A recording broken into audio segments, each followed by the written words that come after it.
ये बताएं कि एक तरफ कौमी असम्बली का इजलास जो है उसकी कार्रवाई पूरी कौम ने सुन ली।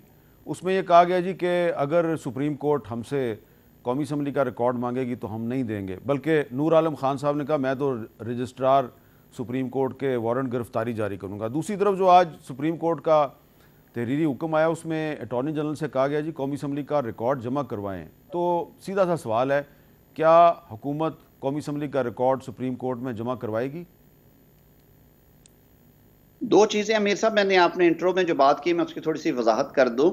ये दो मुख्तलिफ बातें हो रही हैं। एक, स्पीकर कौमी असम्बली ने पार्लियामेंट का जो सेंस लिया और पार्लियामेंट में जो तकारीर हुई उनके हवाले से अपने कंसर्न्स शो किए और एक चिट्ठी लिखी और उन्होंने कहा कि पार्लियामेंट जो है वो आइन की जो डिस्पेंसेशन है, जो आइनी कोर्स है उसके मुताबिक, तरीक़ेकार के मुताबिक जो इख्तियारात की तकसीम का फार्मूला है उस पर यकीन रखते हुए ये समझती है कि कानून साजी जो है वो कुल्ली इख्तियार है पार्लियामान का, और कानून बनने के बाद उसकी तशरीह के हवाले तो बात हो सकती है, लेकिन बिल को जो स्टे कर देना और उस पर अमल दरामद रोक देना, ये पाकिस्तान की जुडिशल तारीख में अनप्रेसिडेंटेड काम हुआ है और उस पर हमारे बड़े तहफ़्फ़ुज़ात हैं और हमारा एहतजाज है।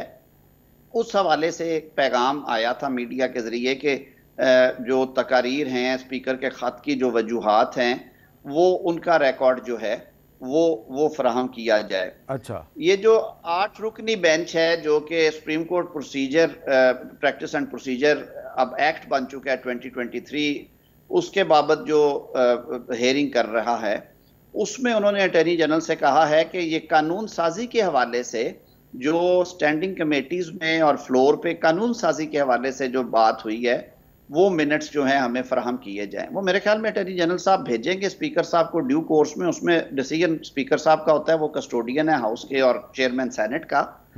जो पहली बात आप कर रहे हैं ना कि वो जो तकारीर और वो चिट्ठी के तनाजुर में, और वो अभी तक इन राइटिंग ऑर्डर कोई नहीं है। अच्छा। अब एक बात की और मैं वजाहत करता चलूं, आपने शुरू में कहा कि केस ये जो लगा है कल, ये पंजाब में इंतखाबात वाला वो केस नहीं है जिसपे तनाजा पड़ा हुआ है कि ये 3 रुकनी और 4 रुकनी का।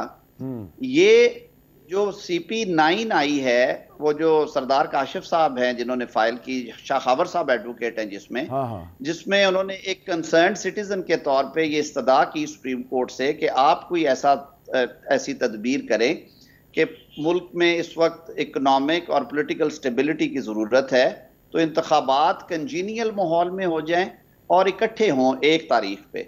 और ये वही केस है जिसमें पॉलिटिकल पार्टीज के रिप्रेजेंटेटिव्स जो हैं वो अपनी क़यादत से मुशावरत के बाद सुप्रीम कोर्ट पेश हुए, उन्होंने इस बात पे एग्री किया हम बैठेंगे, और उसके नतीजे में बैठा गया।